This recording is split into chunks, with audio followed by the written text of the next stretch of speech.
এই নদীটা এত চওড়া এখানটা, সেই জন্য ঘুরে ঘুরে দেখতে আসছি। মাছ তো খাইনি, মানে জায়গাটা খুব সুন্দর।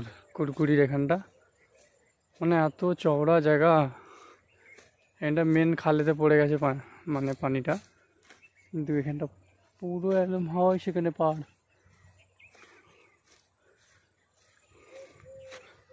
এই যে এখানে পানিটা এখানে পড়ে আছে, আর এই যে হয় সেখানে পাহাড়। এই যে নদী, প্রচুর চওড়া জায়গা।